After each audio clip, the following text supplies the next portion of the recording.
Hi friends, எல்லாருக்கும் வணக்கம். So இன்றைக்கி நம்ம என்ன லெசன் பார்க்க போகிறோம் அப்படின்னா 10th ஸ்டாண்டர்டில் இந்திய அரசியல் அமைப்பு பார்க்க போகிறோம். இதுனா ஃபஸ்ட்டு என்னெல்லாம் கொடுத்துருக்காங்க அப்படிங்கிறத பேசிக் பார்த்துக்கலாம். முகவுரை, அடிப்படை உரிமை, அடிப்படை கடமை, அதுக்கப்புறம் குடியுரிமை, அதுக்கப்புறம் அரசு நெறிமுறைப்படுத்தும் கோட்பாடு இதை கொடுத்துருக்குறாங்க. ஃபஸ்ட்டு அறிமுகம் அப்படிங்கிறத பார்க்கலாம். ஒரு நாட்டுடைய நிர்வாகம் அப்படிங்கிறது எந்த அடிப்படை கொள்கைகளை சார்ந்து இருக்குதோ அதை பிரதிபலிக்கக்கூடிய சட்டம் தான் என்னது அப்படின்னா உங்களுக்கு அரசியலமைப்பு அப்படின்னு சொல்கிறாங்க. ஓகேங்களா? ஒரு நாடு இருக்குது, இப்போ நம்ம நாடு இருக்குது, நம்ம நாட்டில் ஒரு நிர்வாகம் அப்படிங்கிற ஒரு அமைப்பு இருக்குது. ஓகேங்களா? எதை பேஸ் பண்ணி அந்த நிர்வாகம் அப்படிங்கிறது நடக்குது. ஓகேங்களா? அதை பிரதிபலிக்கக்கூடிய ஒரு சட்டம் தான் என்னது அப்படின்னா நம்முடைய அரசியலமைப்பு அப்படின்னு சொல்கிறாங்க. ஓகேங்களா? அது மட்டும் இல்லாமல் இது நாட்டுடைய முன்னேற்றத்துக்கு அச்சாணி மாதிரி அப்படின்னு சொல்கிறாங்க. அதுக்கப்புறம் இந்த அரசியலமைப்பு கொள்கை அப்படிங்கிறது எந்த நாட்டிலேருந்து எடுத்தாங்க அப்படின்னா அமெரிக்க ஐக்கிய நாடுகளில். ஓகேங்களா? ஃபஸ்ட்டு அங்கே தான் தோன்றுச்சு. ஓகேங்களா? அதுக்கப்புறம் அவசியம், இப்போது இந்த இந்திய அரசியலமைப்புன்னு சொல்கிறோம், அது நம்ம நாட்டுக்கு அவசியம். எதுக்கு அவசியம் அப்படின்னு நம்ம நினச்சிங்கன்னா, ஃபஸ்ட்டு என்னென்னா எல்லா மக்களாட்சி நாடுகளுக்கும் ஒரு அரசியலமைப்பு, அவங்க நாட்டை நிர்வகிக்கிறதுக்குன்னு ஒரு அரசியலமைப்பு அப்படிங்கிறது இருக்கும். அதே மாதிரி தான் நம்ம நாட்டுக்கும் நம்மளுடைய பீப்புளையோ இல்லை நம்ம நாட்டையோ நிர்வகிக்கிறதுக்கு ஒரு அரசியலமைப்புங்கிறது ஒன்று தேவைப்பட்டுச்சு. ஓகேங்களா? ரெண்டாவது பார்த்தீங்க அப்படின்னா மக்கள் வாழ்கிறதுக்கு சில அடிப்படை கூறுகளை அவங்களுக்கு கொடுக்கணும். அப்போ இந்த அரசியலமைப்பு அப்படிங்கிறது தேவைப்படுது அதனால் அப்படின்னு சொல்கிறாங்க. அப்போ இந்த ரெண்டு காரணங்களால் அரசியலமைப்பு அப்படிங்கிறது ஒரு அவசியமாகுது அப்படின்னு சொல்கிறாங்க. எல்லா நாட்டு மக்களுக்கும் அவங்கவுங்க இதை நிர்வகிக்கிறதுக்காக அரசியலமைப்பு சட்டம் இருக்குது. அதனால் நம்ம நாட்டுக்கு இருக்குது. மக்கள் குடிமக்கள் சில அடிப்படை கொள்கைகளை அரசியலமைப்பு நம்ம ஏதாவது எந்தெந்த அடிப்படை உரிமைகள் இருக்குது, எந்தெந்த அடிப்படை கடமைகள் இருக்குது, இதெல்லாம் சொல்லணும்னா ஒரு அரசியலமைப்புங்கிறது ஒன்று வேணும். அதனால் அதை வகுத்து கொடுக்குது அப்படின்னு சொல்கிறாங்க. இவ்வளோதான் பாயிண்ட்ஸு. அடுத்ததில் பார்க்கலாம். அதுக்கப்புறம் பார்த்திங்கன்னா இந்திய அரசியலமைப்புடைய உருவாக்கம். ஓகேங்களா? உருவாக்கம் பார்த்திங்கன்னா 1946. ஓகேங்களா? 46 அமைச்சரவை தூதுக்குழு திட்டத்தின் கீழே, ஓகேங்களா, இந்திய அரசியல் நிர்ணய சபையால் உருவாக்கப்பட்டுச்சு. ஓகேங்களா? அமைச்சரவை தூதுக்குழு திட்டத்தின் கீழ் இந்திய அரசியலமைப்பு நிர்ணய சபையால் உருவாக்கப்பட்டுச்சு 1946. ஓகேங்களா? இதில் எத்தனை பேர் இருக்காங்கன்னு சொல்லி பார்க்கலாம். டோட்டல் 389. ஓகேங்களா? மாகாண பிரதிநிதிகள் 292. நெக்ஸ்ட்டு சுதேச அரசுகளின் நியமன உறுப்பினர்கள் 93. மாகாண முதன்மை ஆணையர்கள் சார்பில் 3, பலுச்சிஸ்தான் சார்பில் 1. டோட்டல் 389. ஓகேங்களா? லாஸ்ட்டில் நம்பர் பாருங்கள். ஃபஸ்ட்டு 292, அப்புறம் அப்படியே 92க்கு அப்புறம் 93, அப்புறம் இந்த 3 அப்படியே இருக்குது, அப்புறம் 1. ஓகேங்களா? மாகாண பிரதிநிதிகள் 292, அதுக்கப்புறம் சுதேச அரசுகளின் நியமன உறுப்பினர்கள் 93, மாகாண முதன்மை ஆணையர்கள் சார்பில் 3, பலுச்சிஸ்தான் சார்பில் 1. டோட்டல் 389 உறுப்பினர்கள். அதுக்கப்புறம் பார்த்திங்கன்னா இந்த அரசியல் நிர்ணய சபை இருக்குல்ல, அதோடைய முதல் கூட்டம். ஓகேங்களா? அந்த முதல் கூட்டம் அந்த டிஸ்கஷன் பண்ணுறதுக்கும் ஃபஸ்ட்டு கூட்டம் எங்கே நடந்துச்சு அப்படின்னா, எந்த வருஷம் நடந்துச்சு அப்படின்னா 1946 டிசம்பர் மாதம், அதாவது வருஷத்தில் கடைசி மாதம் டிசம்பர் மாதம் 9ஆம் தேதி என்ன பண்ணுது நடக்குது. ஓகேங்களா? 6 இங்கே வரணும், அதோட தலைகீழி இங்கே வரணும். ஓகேங்களா? 6, 9. ஓகேங்களா? தற்காலிக தலைவராக யார் தேர்ந்தெடுக்கப்பட்டாங்கன்னு உடனே நம்ம டக்குன்னு யாராவது ஒரு தலைவரை தேர்ந்தெடுக்கணும் அப்படின்னா மூத்த உறுப்பினராக இருக்கக்கூடிய சச்சிதானந்த சின்ஹா தேர்ந்தெடுத்திருப்பாங்க. ஓகேங்களா? அந்த கூட்டத்தொடர்லேருந்து என்ன பண்ணுவார், இறந்துருவார். அதுக்கப்புறம் என்னோட இந்திய அரசியலமைப்பு நிர்ணய சபையுடைய தலைவர் யாராக இருந்தார் அப்படின்னா ராஜேந்திர பிரசாத். ஓகேங்களா? அதுக்கப்புறம் துணைத் தலைவர்னு ஒருத்தர் இருப்பாங்களா, அது யாருன்னா ஹெச்சி முகர்ஜி, விடி கிருஷ்ணமாச்சாரி. ஓகேங்களா? இந்திய அரசியலமைப்பு நிர்ணய சபை, அதுவும் நம்முடைய சச்சிதானந்த சின்ஹா ஜேபி கிருபாரணி அவங்க தான் நியமிச்சு, அதாவது நீங்கள் பண்ணுங்கள், நீங்கள் தலைவராக இருங்கன்னு அப்படின்னு சொல்லியிருப்பாங்க. ஓகேங்களா? அதுக்கப்புறம் அவர் இறந்ததுக்கு அப்புறமா இந்திய அரசியல் நிர்ணய சபையுடைய தலைவராக இருந்தது யார் அப்படின்னா டாக்டர் ராஜேந்திர பிரசாத். அவருக்கு துணைத் தலைவர்களாக இருந்தது யார் அப்படின்னா ஹெச்ஜி முகர்ஜி, அதுக்கப்புறம் விடி கிருஷ்ணமாச்சாரி. ஓகேங்களா? இவங்களை செலக்ட் பண்ணாங்க.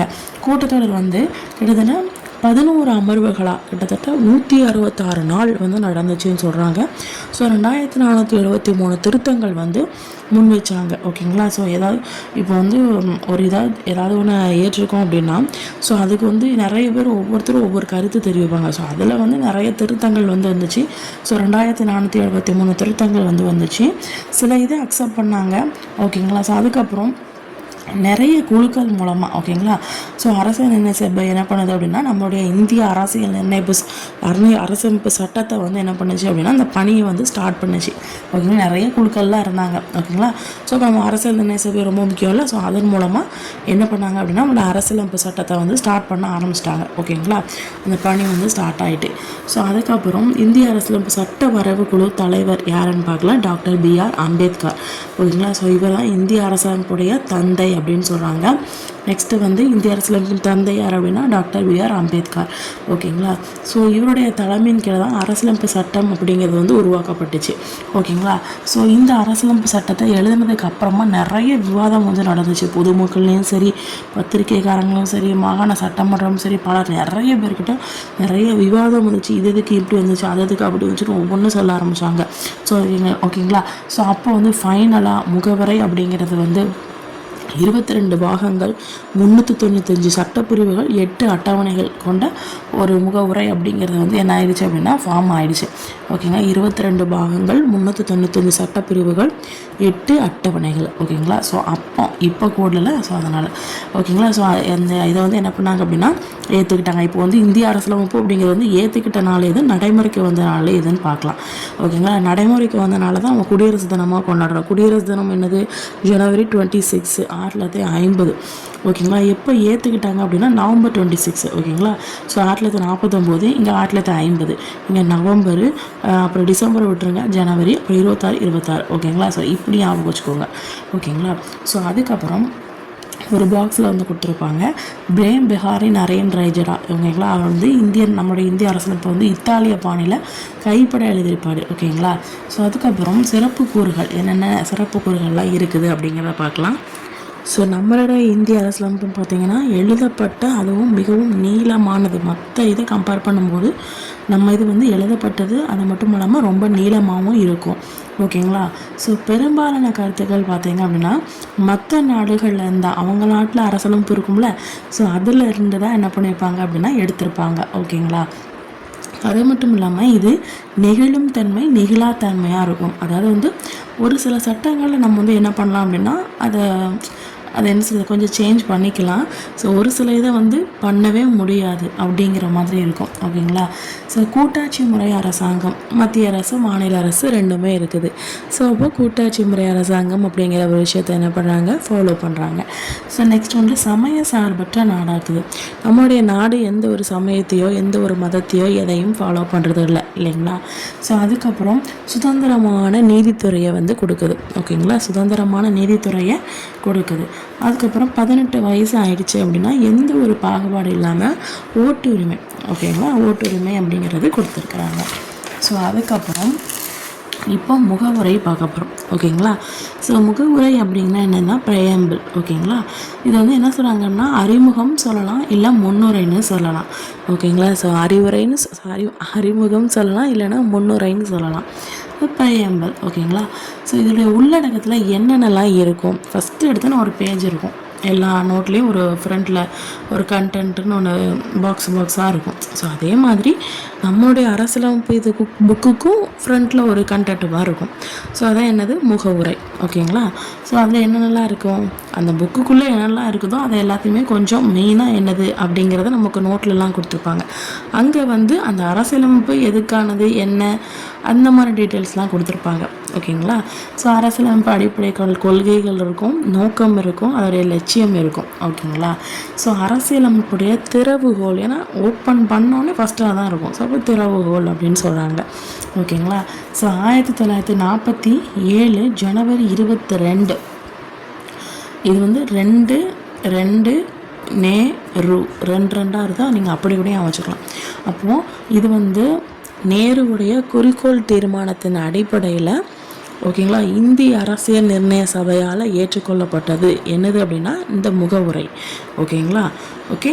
அதுக்கப்புறம் 1976 42வது சட்ட திருத்தத்தின்படி ஒரே ஒரு முறை மட்டும்தான் முகவுரையை வந்து திருத்தம் பண்ணியிருக்கிறாங்க. அதாவது என்னென்னா 3 சொற்களை வந்து என்ன பண்ணியிருக்காங்க அப்படின்னா சேர்த்துருக்காங்க. ஒன்று வந்து சமதர்மம், சமய சார்பின்மை, ஒருமைப்பாடு. சமதர்மம், சமய சார்பின்மை, அப்புறம் ஒருமைப்பாடு. இன்னொரு சொல்லுங்கள், சமதர்மம், சமய சார்பின்மை, ஒருமைப்பாடு. அப்போது 1976 42வது சட்ட திருத்தத்தின்படி ஃபர்ஸ்ட் டைம் ஒரே ஒரு முறை மட்டும்தான் திருத்தம் பண்ணியிருக்கிறாங்க. ஓகேங்களா? ஸோ 3 சொற்களை சேர்த்துருக்காங்க. அது சமதர்மம், சமய சார்பின்மை, ஒருமைப்பாடு. ஸோ அதில் வந்து என்ன இதோட ஸ்டார்ட் ஆகிருக்கும் அப்படின்னா இந்திய மக்களாகிய நாம் அப்படின்னு சொல்லியிருக்காங்க. அப்போ நாம தான் அந்த இதுக்கு வந்து ஒரு சாட்சி அப்படிங்கிற மாதிரி. ஓகேங்களா? நமக்கும் அந்த கடமைகள் இருக்குது அப்படிங்கிறதுக்காக. ஓகேங்களா? அதை வச்சு தான் அதை என்ன பண்ணியிருப்பாங்க, ஸ்டார்டிங் அப்படிங்கிறது அந்த இதை அதை வச்சு தான் ஸ்டார்ட் ஆகிருக்கும். ஓகேங்களா? அந்த வேர்டிங்கை வச்சு தான். ஸோ அதுக்கப்புறம் இந்திய மக்களே இந்திய அரசியலமைப்பின் ஆதாரம் அப்படிங்கிறது அர்த்தம். ஓகேங்களா? ஸோ இந்திய மக்களாகிய நாம் அப்படின்னு சொல்லி நம்மளையும் சேர்த்தா உள்ள இன்க்ளூட் பண்ணுறாங்க. அப்போ நம்ம தான் இதுக்கு ஆதாரம் அப்படின்னு சொல்கிறாங்க. ஸோ அது மட்டும் இல்லாமல் இந்தியா ஒரு அந்த வார்த்தைகளையும் சேர்த்துருக்காங்க. ஸோ இதில் வந்து ஆர்டர் சேஞ்ச் பண்ணாமல் படிச்சுக்கோங்க. ஸோ இறையாண்மை மிக்க சமதர்ம சமயச்சார்பற்ற ஜனநாயக குடியரசு, ஜனநாயகம் வரும், மக்களாட்சின்னு வரும். ஸோ அது மாதிரி. ஓகேங்களா? ஸோ இறையாண்மை மிக்க சமதர்ம சமயச்சார்பற்ற மக்களாட்சி குடியரசுன்னு சொல்லலாம். இறையாண்மை மிக்க சமதர்ம சமயச்சார்பற்ற ஜனநாயக குடியரசுன்னு சொல்லலாம். ஓகேங்களா? ஸோ அதுக்கப்புறம் இதோடைய நோக்கம் என்னதுன்னு சொல்லி பார்க்கலாம். ஓகேங்களா? ஸோ மக்கள், அதாவது குடிமக்கள் எல்லாருமே சமூகம், பொருளாதாரம், அரசியல், நீதி, ஓகேங்களா, இது எல்லாத்துலேயும் சேஃபாக இருக்கிறது. ஓகே, அந்த சேஃபை கொடுக்கறது இதுதான் என்னுடைய நோக்கமாக இருக்குது அப்படின்னு சொல்கிறாங்க. ஓகேங்களா? சமூகம், பொருளாதாரம், அரசியல், நீதி, இது எல்லா இடத்துலையும் அவங்களுக்கு வந்து பாதுகாப்பு வழங்குறது தான் இதோடைய முக்கிய நோக்கமாக இருக்குது அப்படின்னு சொல்கிறாங்க. ஓகேங்களா? ஸோ அதுக்கப்புறம் 7/8/9 1789 ஃப்ரெஞ்சு புரட்சியின் அந்த டைமில் வந்து ஒரு முகவரியில் ஒரு 3 விஷயத்துக்கு வந்து முக்கியத்துவம் கொடுத்துருப்பாங்க. என்ன அப்படின்னா அந்த பிரெஞ்சு புரட்சியில் ஒரு 3 இது வந்து முக்கிய முழக்கமாக இருக்கும். ஸோ அந்த இதை வந்து இதுக்கு இம்பார்ட்டன்ஸ் கொடுத்துருப்பாங்க. ஒன்று சுதந்திரம், இன்னொன்று சமத்துவம், இன்னொன்று சகோதரத்துவம். சுதந்திரம், சமத்துவம், சகோதரத்துவம். ஓகேங்களா? ஸோ இப்போ குடியுரிமை சொல்லி பார்த்தீங்கன்னா இப்போ சிட்டிசன் அப்படின்னு இருக்கா. சிட்டிசன் அப்படிங்கிறது வந்து சிவிஸ் அப்படிங்கிற லத்தீன் சொல்லேருந்து வந்துச்சு. ஓகேங்களா? ஸோ அப்படின்னா என்னது அப்படின்னா ஒரு நகர அரசில் வசிப்பவர் அப்படின்னு அர்த்தம். ஓகேங்களா? ஸோ நம்மளோட இந்திய அரசியலமைப்பு பார்த்திங்கன்னா இந்தியா ஃபுல்லும் எல்லாத்துக்குமே ஒற்றை குடியுரிமை அப்படிங்கிற ஒரு இதை வந்து வழங்குது. அதுவும் ஒரே மாதிரியான ஒற்றை குடியுரிமை அப்படிங்கிறத வழங்குது. ஸோ அதுக்கப்புறம் குடியுரிமை எந்த பிரிவு எந்த பகுதி அப்படின்னு பார்க்கலாம். 2 பகுதி 2 சட்டப்பிரிவு வந்து 5 to 11. ஓகேங்களா? குடிக்கிறவங்க வந்து 5 மணிக்கு போனாங்கன்னா 11 மணிக்கு தான் வருவாங்க அப்படின்னு ஞாபகம் வச்சுக்கோங்க. ஓகேங்களா? காலையும் சாயங்காலமும் குடிப்பாங்கன்னு ஞாபகம் வச்சுக்கோங்க. அதான் 2 காலையிலையும் சாயங்காலம். அப்போ பகுதி 2. ஓகேங்களா? ஸோ அதுக்கப்புறம் 5 மணிக்கு போனாங்கன்னா 11 மணிக்கு தான் வருவாங்க. அப்போ 5 to 11 பிரிவுகள். ஓகேங்களா? ஸோ இது வந்து குடியுரிமை பற்றி வந்து விளக்குது அப்படின்னு சொல்கிறாங்க. ஸோ நெக்ஸ்ட்டு வந்து பார்த்திங்கன்னா குடியுரிமை சட்டம். இந்த இதில் பார்த்திங்க அப்படின்னா இந்திய அரசியலமைப்பு சட்டம், ஓகே, நம்மளோட இந்திய அரசியலமைப்பு சட்டம் வந்து நடைமுறை வந்ததுக்கு அப்புறமா, ஓகேங்களா, இந்த குடியுரிமை சட்டம் அப்படிங்கிறது வந்து என்ன பண்ணுது அப்படின்னா இந்த இதை விளக்குது அப்படின்னு சொல்கிறாங்க. என்னென்ன சொல்லுது அப்படின்னா இந்த குடியுரிமை பெறுதல், இழத்தல், இந்த மாதிரி விஷயங்களை வந்து சொல்லுது அப்படின்னு சொல்கிறாங்க. ஓகேங்களா? ஸோ என்னென்னு சொல்லி பார்க்கலாம். அதாவது இந்த அரசியலமைப்பு சட்ட திருத்தத்தால் இது இந்த குடியுரிமை சட்டம் அப்படிங்கிறது வந்து 9 முறை திருத்தம் பண்ணியிருக்காங்க. எத்தனை தடவை? 9 முறை திருத்தம் பண்ணியிருக்கிறாங்க. ஸோ குடியுரிமை பெறுதல், குடியுரிமை இழத்தல் சொல்லி பார்க்கலாம். ஸோ பிறப்பின் மூலம் அப்படின்னு சொல்லி பார்த்தீங்கன்னா 1950 ஜனவரி 26, ஓகேங்களா, அன்னைக்கும் அதுக்கு அப்புறமும் யார் பிறந்தாங்களோ, ஓகேங்களா, அவங்க எல்லாருமே நம்முடைய இந்திய சிட்டிசன் அப்படின்னு சொல்கிறாங்க. அதுக்கப்புறம் இதான் பிறப்பின் மூலம். வம்சாவளி மூலமாக, ஓகேங்களா, வம்சாவளி மூலமாக பார்த்தீங்கன்னா 1950 ஜனவரி 26 அன்னைக்கும் இல்லை அதுக்கு அப்புறமும், ஓகேங்களா, வெளிநாட்டில், ஓகேங்களா, வெளிநாட்டில் வந்து ஒருத்தர் பிறந்திருக்காருன்னு வச்சுக்கோங்க. அவருடைய தந்தை வந்து, ஓகேங்களா, அவருடைய தந்தை வந்து அவர் பிறக்கும்போது இந்திய குடிமகனாக இருந்தாங்க அப்படின்னா வம்சாவளி மூலமாக அவருக்கு வந்து உங்களுக்கு இந்தியன் சிட்டிசன் வந்து உங்களுக்கு பெற முடியும் அப்படின்னு சொல்கிறாங்க. ஓகேங்களா? ஸோ இப்போ ஈஸியாக சொல்லணும்னா இப்போ வந்து கிராண்ட்பா இருக்காங்கன்னு வச்சுக்கோங்க, இப்படி கூட சொல்லலாம். ஃபாதர் இருக்காங்க, இவங்க வந்து சன் இருக்காங்க. ஓகேங்களா? ஸோ இவர் வந்து வெளிநாட்டில் வந்து பிறந்திருக்காரு, ஃபாரினில் வந்து பிறந்திருக்காரு. ஓகேங்களா? ஸோ அதுக்கப்புறம் இவங்க அப்பா, இந்த பையனோட அதாவது அப்பா, இவரோட அப்பா வந்து உங்களுக்கு வந்து ஃபாரினில் பிறந்திருக்கிறாரு. ஆனால் இவர் வந்து பிறக்கும்போது இந்திய சிட்டிசனாக இருந்தார் அப்படின்னா இவருடைய மகனுக்கும் இந்தியன் சிட்டிசன் கொடுப்பாங்க, இவருக்கும் கொடுப்பாங்க. ஓகேங்களா? ஏன்னா ஆல்ரெடி அவங்க அப்பா வந்து இங்கே இந்தியன் சிட்டிசனாக இருந்திருக்காரு. ஸோ அப்போ வந்து இந்திய சிட்டிசனாக இருந்திருக்காரு, ஆனால் ஃபாரினில் போய் பிறந்திருக்காரு. ஓகேங்களா? ஸோ அப்படி இருந்தாலும் உங்களுக்கு வந்து இந்தியன் சிட்டிசன்ஷிப் கொடுக்கப்படும் அப்படின்னு சொல்கிறாங்க. ஓகேங்களா? ஸோ அதுக்கப்புறம் பதிவின் மூலம் பார்த்தீங்க அப்படின்னா இந்திய குடியுரிமை கோரி, அதாவது எனக்கு வந்து இந்திய குடியுரிமை வேணும் அப்படின்னு சொல்லி நிறைய பொருத்தமான அங்கீகாரம் எல்லாத்தையும் கொடுத்து அதை ரிஜிஸ்டர் பண்ணி அதன் மூலமாக நம்ம குடியுரிமை வந்து வாங்கலாம். நெக்ஸ்ட்டு வந்து இயல்புரிமை கோரி. ஓகே, இயல்புரிமை கோரினா ஃபாரினர் யாராவது ஒருத்தவங்க வச்சுக்கோங்க, அவங்க வந்து நம்மளுடைய இந்திய அரசுக்கு வந்து எனக்கு வந்து இயல்புரிமை கோரி எனக்கு வந்து இந்த நாட்டோடைய சிட்டிசன்ஷிப் வந்து வேணும் அப்படிங்கிறத வந்து சொல்லலாம். ஓகேங்களா? ஸோ அது இயல்புரிமை மூலமாக. ஸோ அதுக்கப்புறம் பிரதேச நாடுகள் இணைவின் மூலம் பார்த்தீங்க அப்படின்னா இப்போ நம்மளுடைய இந்தியா இருக்குன்னு வச்சுக்கோங்க, இந்தியா இருக்குன்னா இந்தியா பக்கத்தில் ஏதாவது நாடுகள், ஏதாவது சின்ன சின்ன பகுதிகள் நாடுகளோ இப்போ இது இருக்குன்னு வச்சுக்கோங்க, அதை நம்ம நாட்டோட இணைச்சின்னு வச்சுக்கோங்க. அப்போ அந்த நாட்டில் உள்ள மக்கள் வந்து நம்ம நாட்டில் இணைகிறாங்கன்னா அவங்களுக்கும் ஆட்டோமேட்டிக்காக அவங்களுக்கு அந்த இந்தியன் சிட்டிசன்ஷிப் கொடுக்கப்படும் அப்படின்னு சொல்கிறாங்க. ஓகேங்களா? ஸோ அதுக்கப்புறம் பார்த்தீங்கன்னா குடியுரிமை இழத்தல். இதில் வந்து பார்த்திங்கன்னா குடியுரிமை சட்டம் 1955 படி பார்த்திங்கன்னா குடியுரிமை சட்டத்தின் மூலமாக, ஓகேங்களா, அல்லது அரசியலமைப்பின் கீழுடைய முன்னுரிமையால், ஓகேங்களா, பெறப்பட்டதாக இருக்கும் பட்சத்தில் பெற்ற குடியுரிமையை வந்து ஒரு 3 விஷயங்கள் மூலமாக என்ன பண்ணலாம், இழக்க செய்யலாம். ஓகேங்களா? குடியுரிமை சட்டம் 1955 படி, நெக்ஸ்ட்டு அரசியலமைப்பின் கீழ் முன்னுரிமையால் பெறப்பட்டதாக இருக்கும் பட்சத்தில் குடியுரிமையை 3 வழிகளில் துறக்கலாம். ஓகேங்களா? ஸோ ஒன்று துரத்தல், இன்னொன்று முடிவுரை செய்தல், இன்னொன்று இழத்தல்.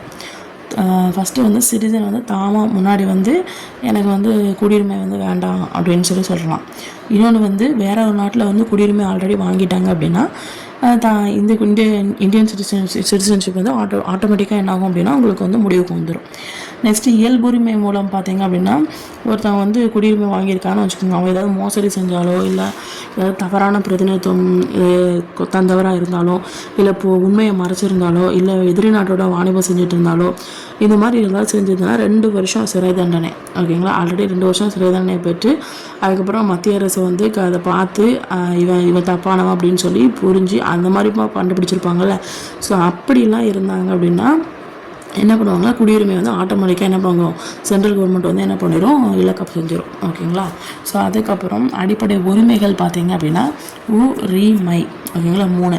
அது வந்து ஒரு 12 வயசு 11 வயசு 12 வயசு வரைக்கும் அமைதியாக இருப்போம். 12 to 35 வயசு வரைக்கும் எனக்கும் அடிப்படை உரிமைகள் இருக்குது அப்படின்னு சொல்லி பெரியவங்க நம்ம வீட்டிலலாம் சொல்லுவோம். இப்போ 18 to 35 வயசுக்கு மேலே தான் தெரியும், ஐயோ எல்லாம் போச்சு அப்படிங்கிற மாதிரி தான்.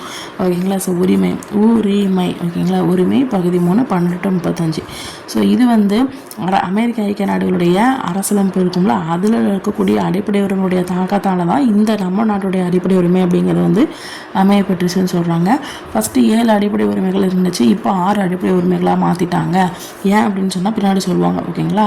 ஸோ பகுதி 3 அப்படிங்கிறது வந்து இந்தியாவின் மகாசாசனம் அப்படின்னு சொல்லுவாங்க. ரீசன் என்னது, ஏன்னா உனக்குன்னு உரிமை கொடுத்துட்டாங்க. அப்போ உனக்கு உரிமை கொடுத்தாங்கன்னா நீ அப்படி ஒரு ராஜா மாதிரி தானே, அப்போ அந்த மகாசாசனத்தில் நீ உட்கார்ற மாதிரி தானே. ஸோ அப்போ வந்து இந்தியாவின் மகாசாசனம் அப்படின்னு சொல்கிறாங்க.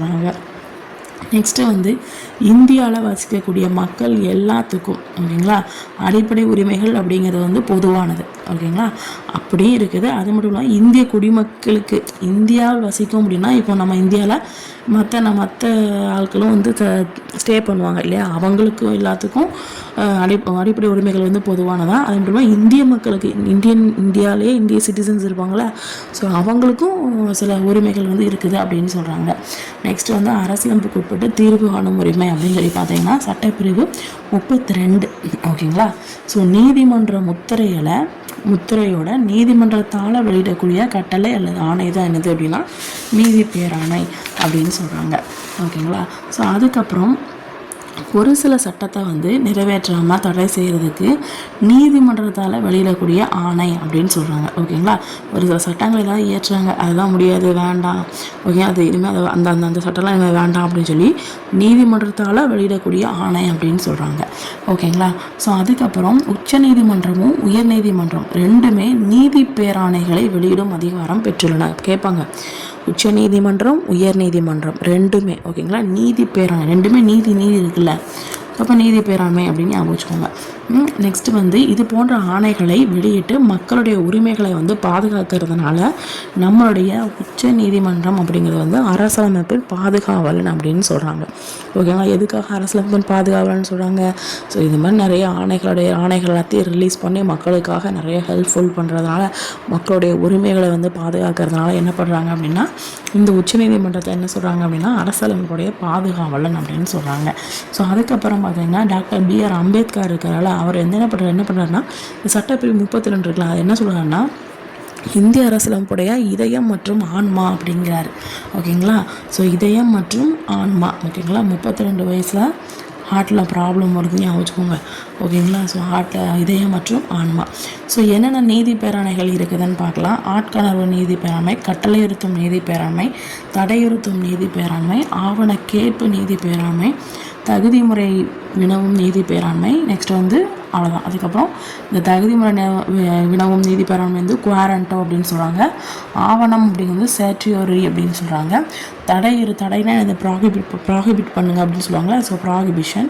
கட்டளைங்கிறது மேண்டமஸ். நெக்ஸ்ட் ஆட்கொணர்வு அப்படிங்கிறது வந்து ஹேப்பியஸ் கார்பஸ். ஓகேங்களா, ஸோ இதில் வந்து பார்த்திங்கன்னா இப்போ ஆட்கொணர்வு அப்போ ஆளை கொணர்வது அப்படின்னு வச்சுக்கோங்க. ஒரு ஆளை இப்படி கொணர்வது அப்போ சட்டத்துக்கு புறம்பா ஒருத்தவங்களை வந்து கைது செய்கிறத குறிக்குது. ஓகேங்களா, ஸோ அதுக்கப்புறம் கட்டளை இருத்தும் நீதி பேராண்மை அப்படின்னானது அப்போ இப்போ ஒருத்தவங்க வந்து இன்னொருத்தவங்களுக்கு வந்து இந்த மாதிரி கொடுங்க, அவங்க கேட்ட சர்டிஃபிகேட் என்ன இதை வேணுமோ அப்படின்னா அதை வந்து கொடுங்க, அதை நிறைவேற்றி கொடுங்க அப்படிங்கிறது சொல்லுவாங்களா. ஸோ அந்த மாதிரி ஓகேங்களா, மனுதாரர் வந்து என்ன பண்ணுவார், சட்டம் இப்போ நான் தான் மனுதாரர்னு வச்சுக்கோங்க, நான் சட்டத்தோட ஹெல்ப்பில் என்ன பண்ணுவேன் அப்படின்னா எனக்கு ஏதாவது என்னோட தொடர்பான ஏதாச்சும் பணி ஏதாச்சும் வேணும் அப்படின்னா நான் சம்மந்தப்பட்ட துறையில் போய் என்ன பண்ணலாம், எனக்கு இது மாதிரி பண்ணி கொடுங்க, இதை நிறைவேற்றி கொடுங்க அப்படின்னு சொல்லி நான் போய் கேட்கலாம். ஓகேங்களா, நெக்ஸ்ட்டு தடையுறுத்தும் நீதி பேராண்மை அப்படின்னா என்னென்னா இப்போ வந்து கீழ் நீதிமன்றம் இருக்குல்ல, அது வந்து அதோடைய சட்ட எல்லையை தாண்டி எதுவும் செயல்படாமல் இருக்கணும். தேவையில்லாமல் அதாவது மூக்க நுழைக்கிறது வேறு ஏதாச்சும் இது பண்ணுறது அந்த மாதிரி எதுவும் பண்ணக்கூடாது. அதை தடையுறுத்துறதுக்காக இந்த தடையுறுத்தும் நீதி பேராண்மை. ஓகேங்களா, ஸோ அதுக்கப்புறம் ஆவண கேட்பு நீதி பேராண்மை எப்படின்னா என்னென்னா உயர்நீதிமன்றம் இருக்குல்ல, ஸோ உயர்நீதிமன்றம் வந்து ஆவணம் இருக்கும்ல, ஸோ அதை வந்து நியாயமாக பரிசீலனைக்கோ இல்லை தனக்கோ இல்லை ஏதாவது ஒரு அதிகாரிக்கோ கொடுக்கணும் அப்படின்னா கீழே உள்ள நீதிமன்றங்கள் இருக்குல்ல அவங்களுக்கு வந்து நீ இது மாதிரி இந்த ஆவணத்தை வந்து அவர்கிட்ட போய் கொடுத்துரு, இந்த ஆவணத்தை வந்து இவங்கக்கிட்ட சப்மிட் பண்ணு, இந்த ஆவணத்தை வந்து உயர்நீதிமன்றத்தில் கொடு, இந்த மாதிரி சொல்கிறது தான் என்னது ஆவண கேட்பு பேராண்மை. ஓகேங்களா, ஸோ அதுக்கப்புறம் தகுதி முறை வினவும் நீதி பேராண்மை அப்படின்னா என்னென்னா சட்டத்துக்கு புறமா தகாத முறையில் கவர்மெண்ட் அலுவலகத்தை வந்து கைப்பற்றுவது வந்து தடை செய்யுது, குவாரண்டோ அப்படின்னு சொல்கிறாங்க. நெக்ஸ்ட்டு வந்து அடிப்படை உரிமைகளை நிறுத்தி வைத்தல். இதில் வந்து பார்த்திங்கன்னா பிரிவு 352. ஓகேங்களா, ஸோ குடியரசுத் தலைவர் வந்து என்ன பண்ணார், அவசர நிலை வந்து பிறப்பிக்கிறாரு இல்லைங்களா. ஸோ அப்போ வந்து அரசியலமைப்பு சட்டப்பிரிவான 19. ஓகேங்களா, ஸோ 19 கீழே என்ன பண்ணுவாங்க அப்படின்னா சுதந்திரம் உத்தரவாதம் அளிக்கப்பட்டு என்ன பண்ணுவாங்க, சுதந்திரத்தை தானாகவே என்ன பண்ணுவாங்க, ஸ்டாப் பண்ணிடுவாங்க. ஓகேங்களா, அதாவது சட்டப்பிரிவு 19. ஓகேங்களா, மற்ற அடிப்படை உரிமைகளை வந்து குடியரசுத் தலைவர் வந்து ஓகே இதெல்லாம் நீங்கள் என்ன பண்ணுவீங்க, நீங்கள் இந்த சட்டத்தை வந்து இப்போ அமல்படுத்துங்க ஓகேங்களா அப்படின்னு சொல்லுவாங்கள்ல. ஸோ அந்த மாதிரி அவர் விரும்பினார் அப்படின்னா அவர் வந்து ஓகே இந்த ஆணையை பிறப்பிச்சிடலாம் அப்படின்னு சொன்னாங்கன்னா என்ன பண்ணலாம், மற்ற உரிமைகளையும் என்ன பண்ணலாம், தடை செய்யலாம். ஓகேங்களா, அது அவருக்கு அந்த உரிமை இருக்குது. நெக்ஸ்ட்டு வந்து குடியரசுடைய இந்த ஆணைகள் வந்து நாடாளுமன்றம் இப்போ குடியரசுத் தலைவர் வந்து இருக்கிறதுலே ஃபஸ்ட்டு இந்தியா சிட்டிசன் இல்லையா. ஸோ அவர் சொல்லிட்டாரு அப்படின்னா நாடாளுமன்றத்தில் கேட்டு தான் ஆகணும். ஓகேங்களா, ஸோ நாடாளுமன்றத்தில் கட்டாயமாக அங்கீகரிக்கணும் அப்படின்னு சொல்கிறாங்க. ஓகேங்களா, ஸோ நெக்ஸ்ட்டு வந்து பார்த்திங்க அப்படின்னா இப்போ நிறைய உரிமைகள் வந்து இருக்கும். ஓகேங்களா, ஸோ 6 உரிமைகள் இருக்கும். சமத்துவ உரிமை, சுதந்திர உரிமை, அதுக்கப்புறம் சுரண்டலுக்கு எதிரான உரிமை, நெக்ஸ்ட்டு சமய சார்பு உரிமை, கல்வி கலாச்சார உரிமை, அரசியலுக்கு உட்பட்டு தீர்வு காணும் உரிமை. ஓகேங்களா. ஸோ இதில் சமத்துவ உரிமை பார்த்தீங்க அப்படின்னா பிரிவு 14 இது 4ன்னு வச்சுக்கோங்க. சட்டத்தின் முன் அனைவரும் சமம். ஓகேங்களா. ஸோ பாஞ்சி அடிச்சிடும். யாராவது இந்த ஜாதி இனம் பாலினம் இதெல்லாம் பிறப்பட அதில் பாகுபாடு பண்ணீங்க பாஞ்சி அடிச்சிருவேன். அப்போ பாஞ்சி. ஓகேங்களா. ஸோ ஆறா பொது வேலைவாய்ப்பில் சம வாய்ப்பு அளிக்க மாட்டேங்க. ஆறா அப்படின்னா 16. ஆறாவது பொது வேலை வாய்ப்பில் சம வாய்ப்பு அளிக்காமல் இருக்கிறா அப்படின்னு ஞாபகம் வச்சுக்கோங்க. 17. ஓகேங்களா. 7 தீண்டாமை, 7 நாளும் நம்ம தீண்டாமையை ஒழிக்கணும். ஓகேங்களா. அப்படின்னு வச்சுக்கோங்க. 18 8 பட்டு. ஓகேங்களா. ஸோ பட்டங்களை இராணுவம் கல்விசார் பட்டங்களை தவிர மற்ற பட்டங்களை நீக்கிறது. ஓகேங்களா. ஸோ இது புரிஞ்சுட்டா.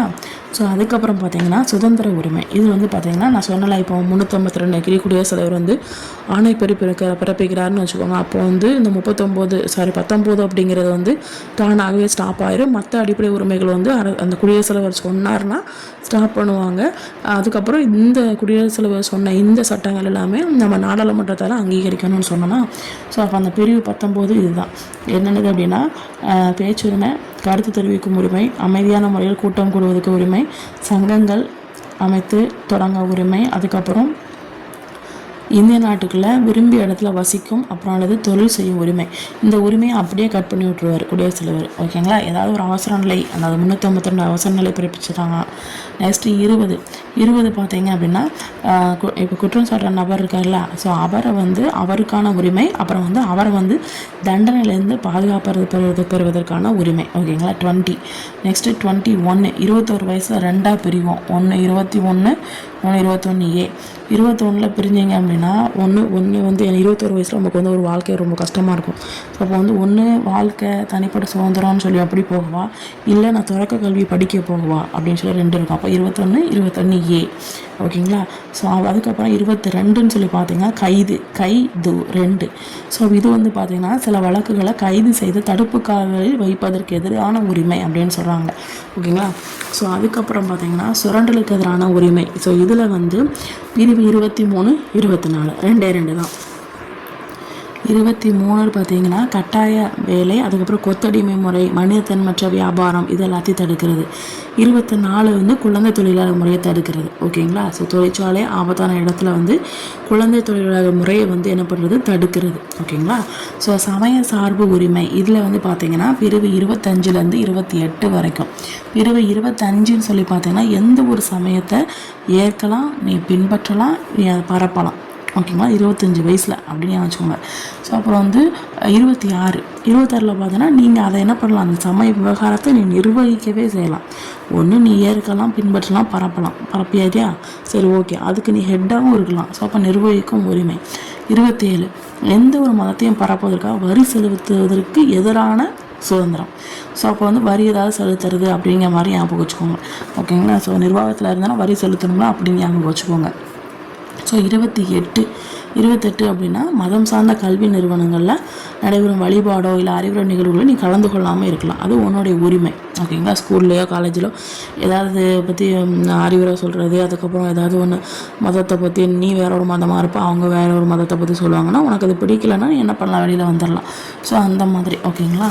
ஸோ அதுக்கப்புறம் கல்வி கலாச்சார உரிமை இதில் 29 30. இதில் 2மே சிறுபான்மையினர் தான். ஒன்று எழுத்து மொழி கலாச்சாரம் அவங்கள பாதுகாக்கிறது. இன்னொன்று பார்த்தீங்கன்னா அவங்களுடைய கல்வி நிறுவனங்களை நிர்வகிக்கிறதுக்கான உரிமை அவங்களுக்கு கொடுக்கறது. ஓகேங்களா.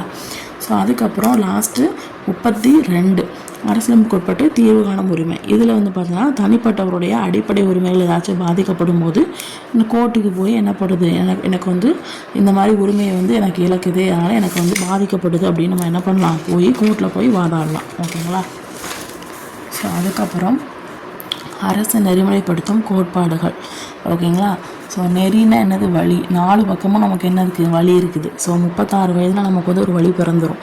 ஸோ ஓகே, இனிமேல் நம்ம வாழ்க்கையை தேடி நம்ம போகணும் அப்படின்னு சொல்லிட்டு 36 வயது நிலை 36 to 51. ஓகேங்களா.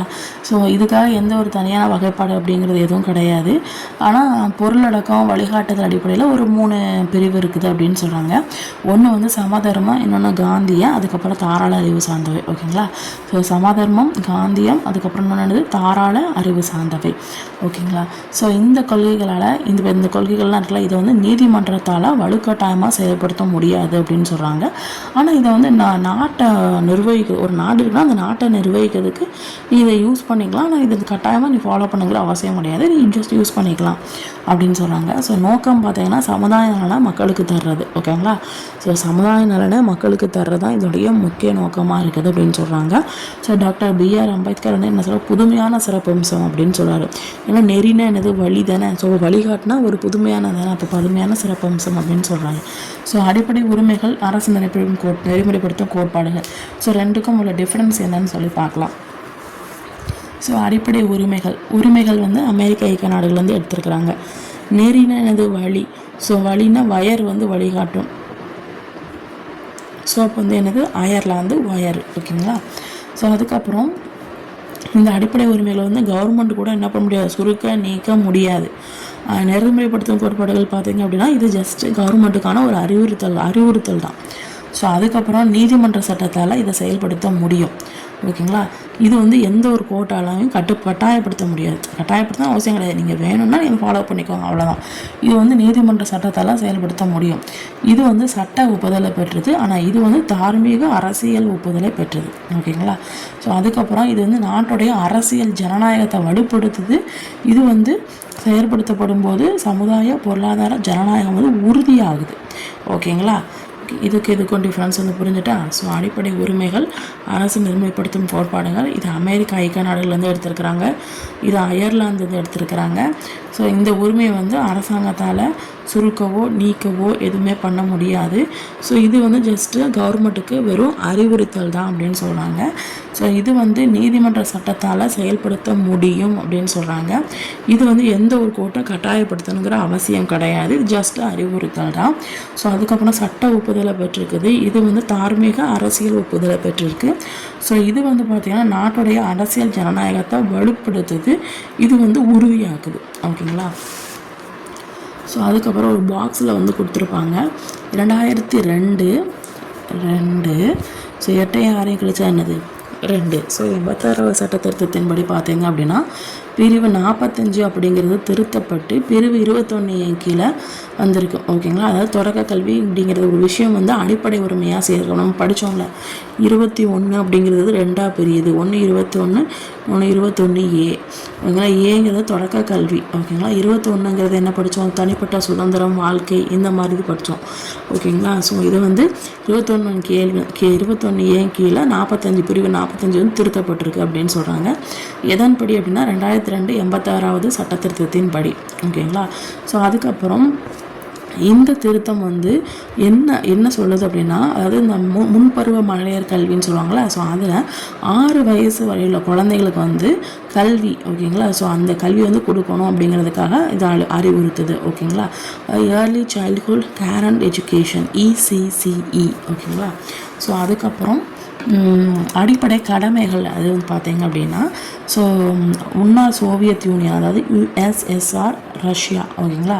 ஸோ இது வந்து இதோடைய அரசியலமைப்புடைய தாக்கத்தால் தான் இந்த அடிப்படை கடமை அப்படிங்கிறது வந்து நமக்கு வந்து நம்ம வந்து ஆட் பண்ணியிருக்கிறோம். ஓகேங்களா. ஸோ கடமைகள் எவ்வளோ ரஷ்ஷாக இருந்தால் கூட நம்மளுடைய கடமையை நம்ம ஆட்ட தான் செய்யணும். ஓகேங்களா. இப்போ ரஷ்னா கூட்டம் அப்படின்னு வேறு எவ்வளோ ரஷ்ஷாக இருந்தால் கூட நம்மளுடைய கடமையை நம்ம ஆட்ட தான் செய்யணும் அப்படின்னு ஞாபகம் வச்சுக்கோங்க.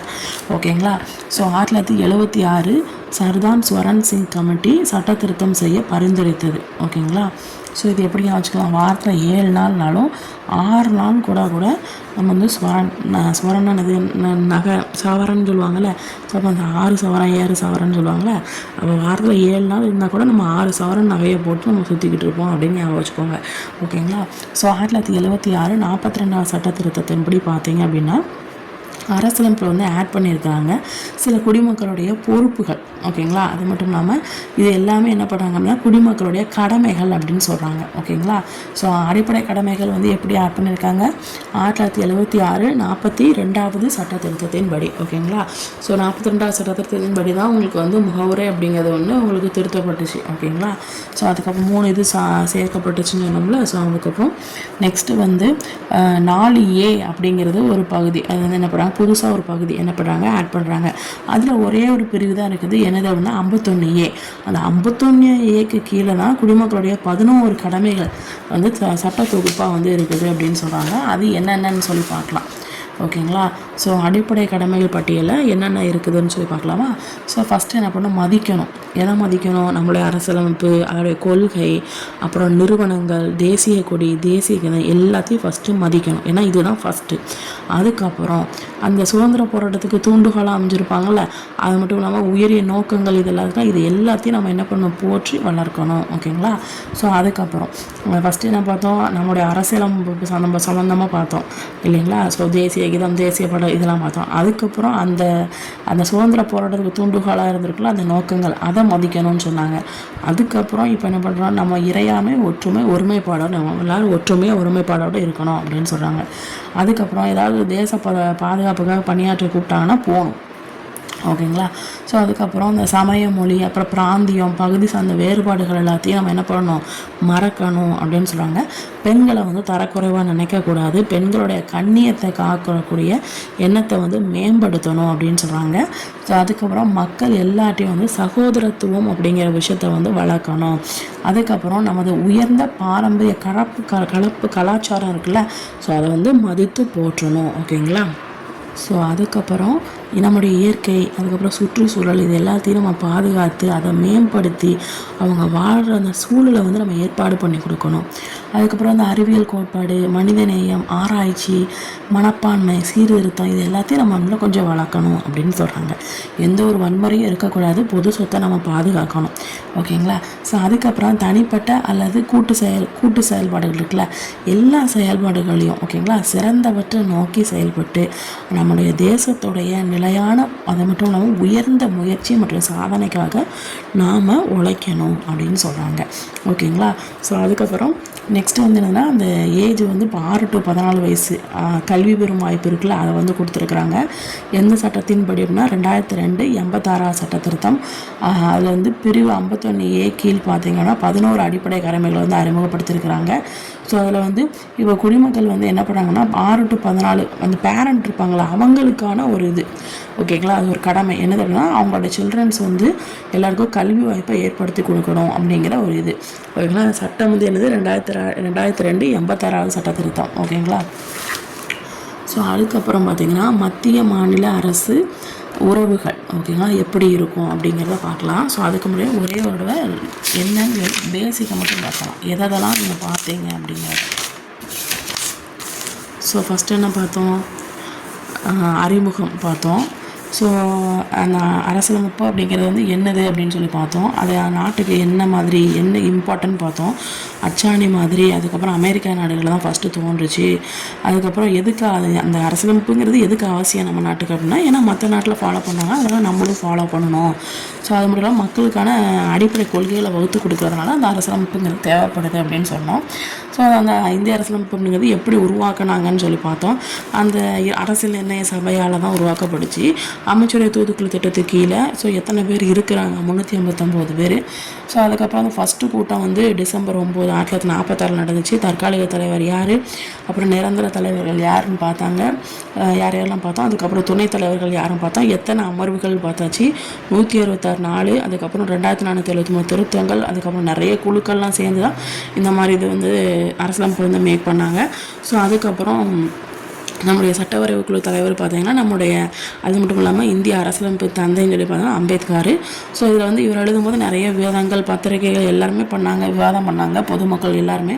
ஸோ ஃபைனலாக எப்போ வந்து ஏற்றுக்கொண்டுச்சு, எப்போ வந்து நடைமுறைக்கு கொண்டுச்சு, 1949, 1950 நவம்பர் 26, இங்கே ஜனவரி 26, அங்கே வந்து ஏற்றுக்கொள்ளப்பட்டுச்சு, இங்கே நடைமுறைக்கு வந்துச்சு. இந்த நடைமுறைக்கு வந்தனால தான் நம்ம குடியரசு தினம் அப்படின்னு சொல்கிறோம். ஸோ 22 பாகங்கள், 395 சட்டப்பிரிவுகள், 8 அட்டவணைகள். ஓகேங்களா. ஸோ பிரேம் பஹாரி நரேன் ரைஜரா தான் என்ன பண்ணுறாரு, இத்தாலி பாணியில் வந்து எழுதியிருப்பார். ஸோ சிறப்பு குறுகள் என்னெல்லாம் பார்த்தோம், ரொம்ப நீளமாக இருக்கும், எழுதப்பட்டதாக இருக்கும். ஸோ நிறைய கருத்துக்கள் வந்து மற்ற நாடுகள்லேருந்து எடுத்திருப்பாங்க. அப்புறம் நிகழும் தன்மையுடையதாக இருக்கும்.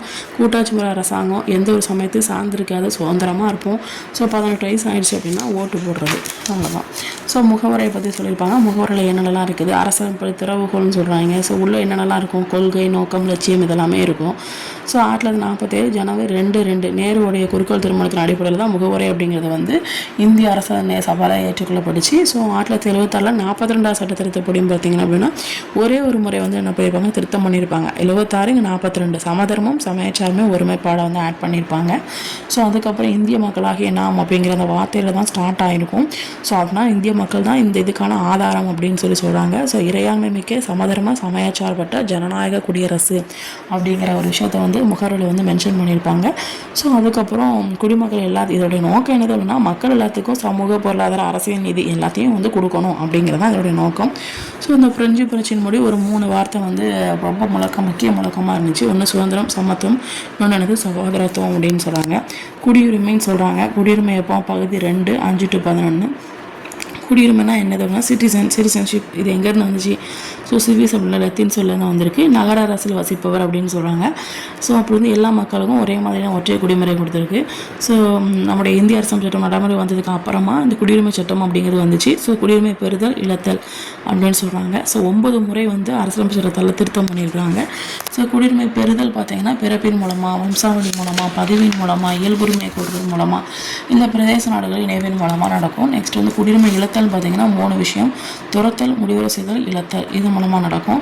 ஸோ அதுக்கப்புறம் அடிப்படை உரிமைகள்னு சொல்லி பார்த்தோம். ஸோ இதில் வந்து பார்த்திங்கன்னா 3 12 to 35. ஸோ அமெரிக்க ஐக்கிய நாடுகள்லேருந்து தான் எடுத்துருக்குறாங்க. ஃபஸ்ட்டு 7 அட்டவணை, இப்போ 6 அட்டவணை. ஸோ மக்கள் எல்லாத்துக்கும், இந்தியாவில் வசிக்கக்கூடிய எல்லா மக்களுக்கும் ஒரு அடிப்படை உரிமைகள் உண்டு. இந்திய சிட்டிசனுக்கும் தனியான அடிப்படை உரிமைகளும் உண்டுன்னு சொல்கிறாங்க. ஸோ அரசுக்கு உட்பட தீர்வு காணும் உரிமை. ஸோ இதில் வந்து பார்த்திங்க அப்படின்னா உச்சநீதிமன்றம், உயர்நீதிமன்றம் ரெண்டுமே நீதிப்பரணைகளை ரிலீஸ் பண்ணும் அப்படின்னு சொல்லுவாங்க. அந்த அதிகாரம் வந்து இருக்குன்னு சொல்கிறாங்க. ஸோ உச்சநீதிமன்றத்தை அரசியலமைப்பின் பாதுகாவலன் அப்படிங்கிறாங்க. ஸோ அம்பேத்கர் வந்து நம்ம இந்த 32 வந்து என்ன சொல்கிறாங்க அப்படின்னா இதயம் மற்றும் ஆன்மா அப்படின்னு சொல்கிறாங்க. ஸோ அப்புறம் என்னென்ன பேராணைகள் இருக்குது, நீதி பேராணை, ஆட்கொணர்வு, கட்டளையுறுத்தும், இந்த தடையுறுத்தும், அப்புறம் ஆவணக்கேற்பு, தகுதி முறை. ஓகேங்களா. அதுக்கப்புறம் அடிப்படை உரிமைகளை நிறுத்தி வைக்கிற இந்த 19 பிரிவு. ஸோ அதை வந்து சொல்கிறது குடியரசுத் தலைவர் அவசர நிலை பிறப்பிக்குது 352ன்னு சொல்கிறாங்க.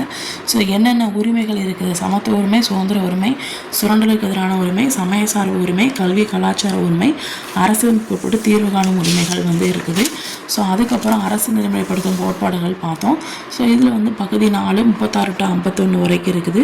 ஸோ இது வந்து எந்த ஒரு ரொம்ப இது கிடையாது, ஜஸ்ட் அரசு அறிவுறுத்தல் மாதிரி தான் கவர்மெண்ட்டுக்கு அப்படின்னு சொல்கிறாங்க. ஸோ இது வந்து ஒரு 3 முக்கிய பிரிவாக இருக்குது. ஒன்று சமதரம், இன்னொன்று காந்தியம், இன்னொன்று வந்து தாராள அறிவு சார்ந்தது. ஸோ அம்பேத்கர் வந்து என்ன சொல்கிறாருன்னா இது வந்து ஒரு புதுமையான சிறப்பம்சம் அப்படிங்கிறாரு. ஸோ ரெண்டுக்கும் டிஃப்ரெண்ட் வந்து பார்த்தோம். இது வந்து அமெரிக்க ஐக்கிய நாடுலேருந்து எடுத்தது, இது அயர்லாந்து. ஸோ இது வந்து அரசாங்கத்தால் நீக்கவோ சுருக்கவோ முடியும். ஆனால் இதை வந்து ஜஸ்ட் ஒரு அறிவுறுத்தல் தான். ஸோ இந்த நீதிமன்ற சட்டத்தால் செயல்படுத்த முடியும். இது வந்து எந்த கோர்ட்டுக்கு ஜஸ்ட் ஒரு இதுதான். ஸோ கட்டாயப்படுத்தணும் அவசியம் கிடையாது. ஸோ சட்ட ஒப்புதலை பெற்றிருக்கு, தார்மீக அரசியல் ஒப்புதலை பெற்றது. இது ஜனநாயகத்தை வலுப்படுத்துது, ஜனநாயகத்தை உறுதிப்படுத்துது.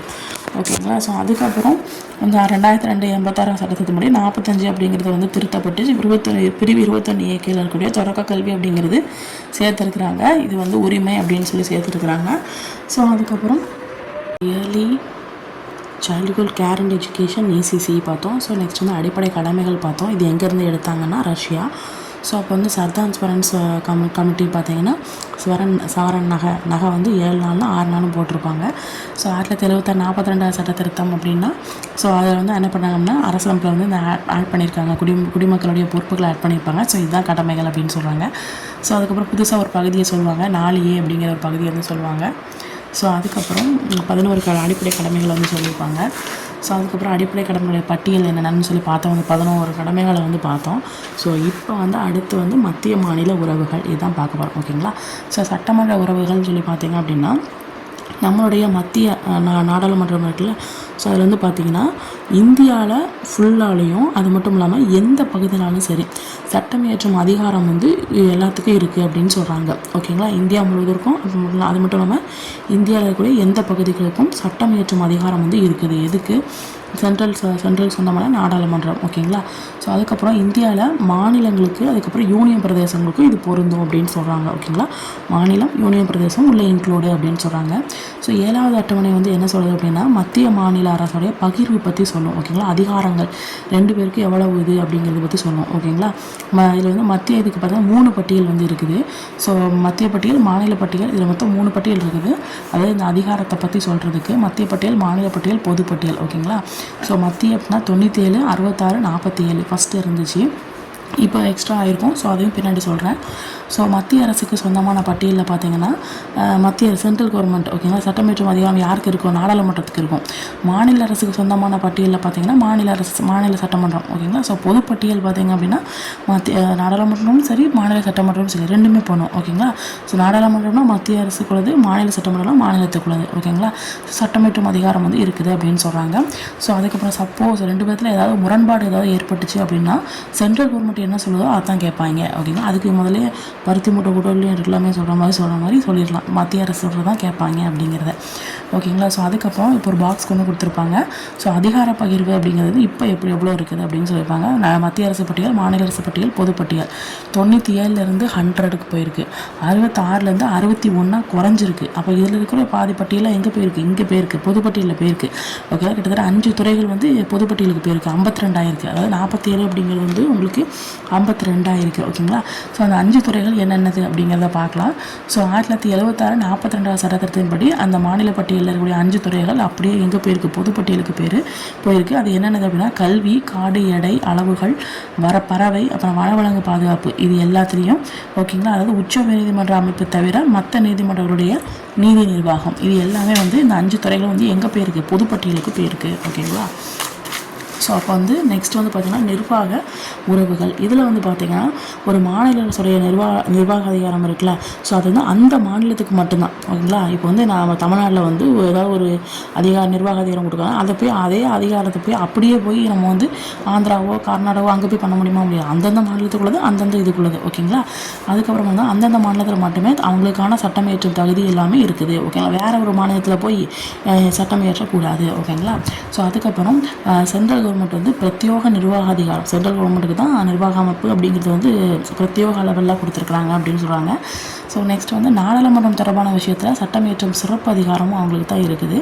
ஸோ மாநில அரசுகள் செய்து கொள்ளும் உடன்படிக்கை, அதுக்கப்புறம் ஒப்பந்தங்களை அங்கீகரிக்கிறது, இது எல்லாமே வந்து இருக்குது அப்படின்னு சொல்கிறாங்க. ஓகேங்களா.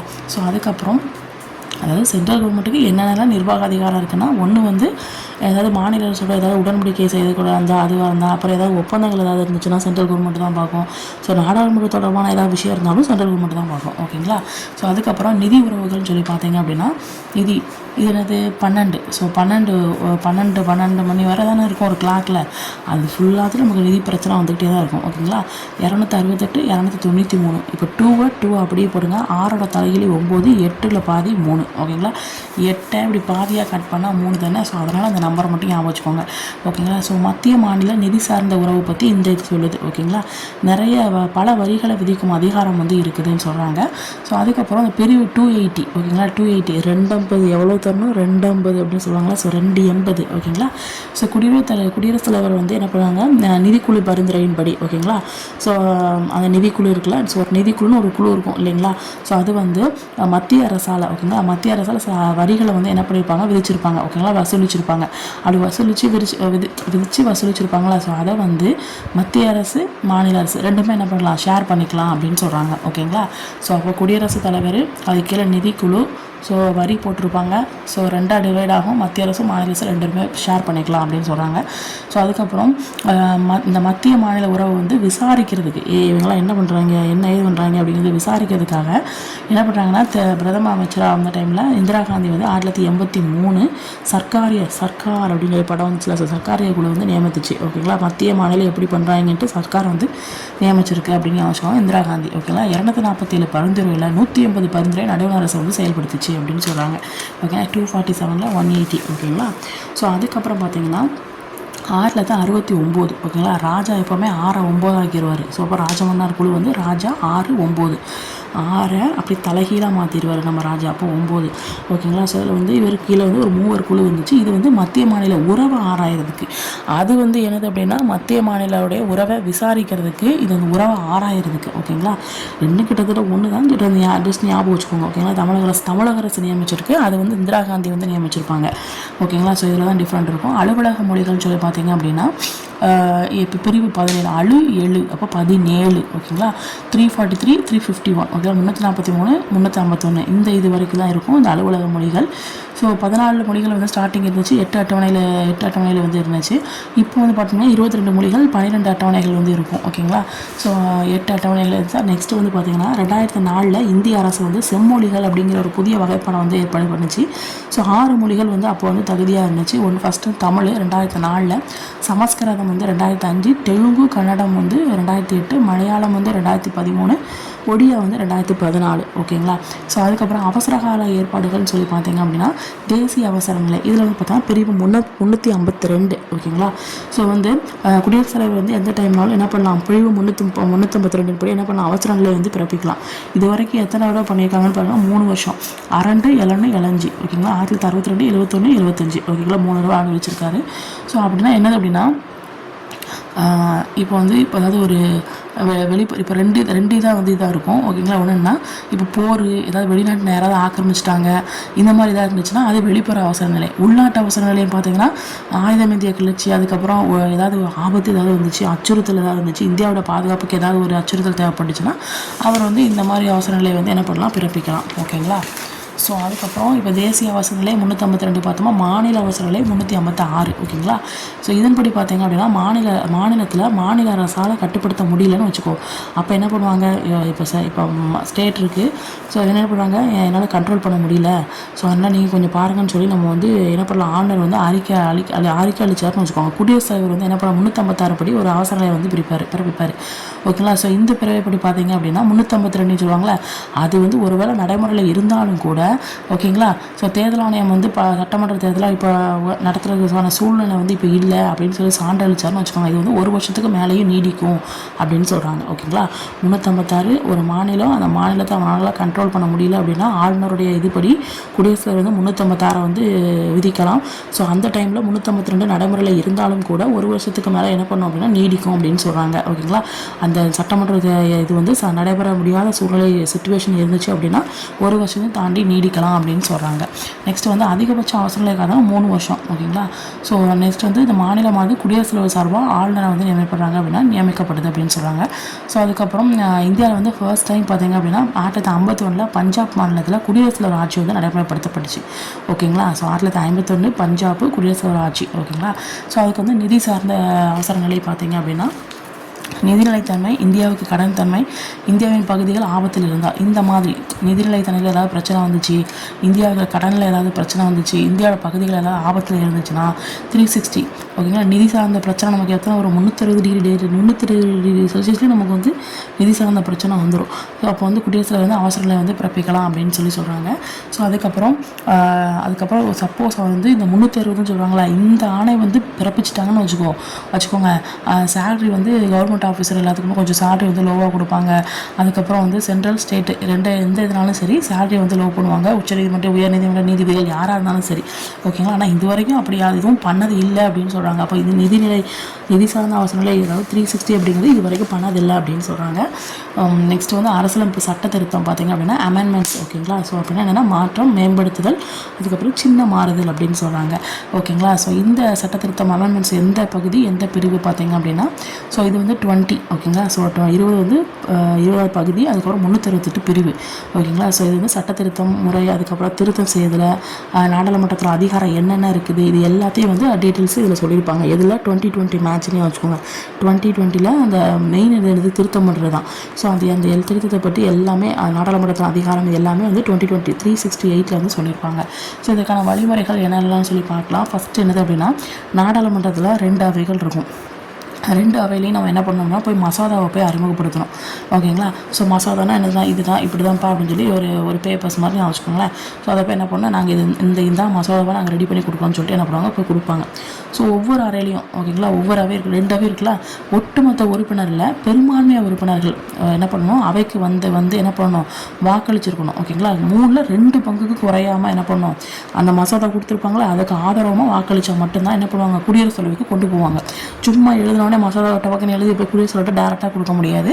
ஸோ அந்த 2 அவையில் வந்தவள பெரும்பான்மையில் 3ல் 2 பங்கு உள்ளவங்க தான் என்ன பண்ணுவாங்க, 2 பங்கு பேர் ஓகே சொல்லிட்டாங்க அப்படின்னா அந்த மசோதா குடியரசுத் தலைவருக்கு ஓகே கொண்டு போவாங்க.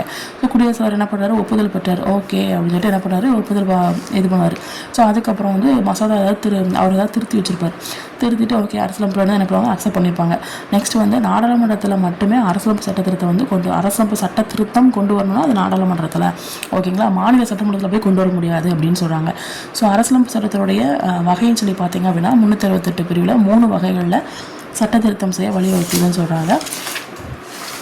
அது இது என்னென்னது அப்படின்னா, நாடாளுமன்றத்திலேயே சாதாரண அறுதி பெரும்பான்மை, அப்புறம் நாடாளுமன்றத்திலேயே சிறப்பு அறுதி பெரும்பான்மை மூலமாக, அதுக்கப்புறம் நாடாளுமன்றத்தில் சிறப்பு அறுதி பெரும்பான்மையுடன் பாதிக்கும் மேற்பட்ட மாநில சட்டமன்றங்களில் ஒப்புதலை பெறுவதன் மூலமாக திருத்தப்படுதுன்னு சொல்லி ஜஸ்ட் ஞாபகம் முடிஞ்சுங்க. சாதாரண அறுதி, சிறப்பு அறுதி, அப்புறம் சிறப்பு அறுதி பெரும்பான்மையுடன் மாநில சட்டமன்றங்களில் ஒப்புதலை பெறுவதன் மூலமாக வந்து நம்ம என்ன பண்ணலாம் அப்படின்னா இது பண்ணலாம் அப்படின்னு சொல்கிறாங்க. அதாவது அந்த அரசமைப்பு சட்டத்துடைய வகைகளை வந்து சொல்கிறாங்க, 3 டைப்ஸாக வந்து இருக்குது அப்படின்னு சொல்கிறாங்க. ஸோ அதுக்கப்புறம் 42வது திருத்தம் சொல்கிறாங்க, அது சிறு அரசியலமைப்புன்னு சொல்கிறாங்க. ஏன்னா ஏகப்பட்ட திருத்தங்கள் அதில் தான் இருக்கும். ஓகேங்களா? ஸோ அரசியலமைப்பு சீர்திருத்த குழுக்கள்னு சொல்லி பார்த்தீங்கன்னா 2000 நோட்டு வெங்கடாஜலபதி அமைச்சுக்கோங்க.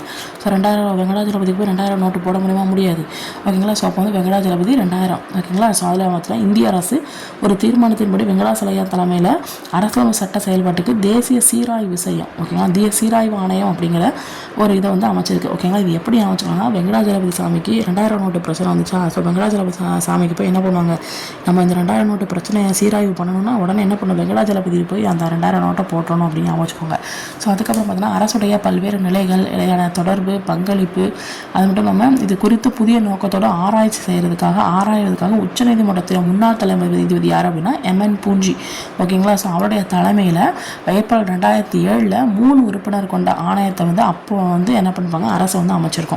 ஓகேங்களா? ஸோ பூஞ்சி 2007 ஏப்ரல் 3 உறுப்பினர் கொண்ட ஒரு ஆணையம். ஓகேங்களா?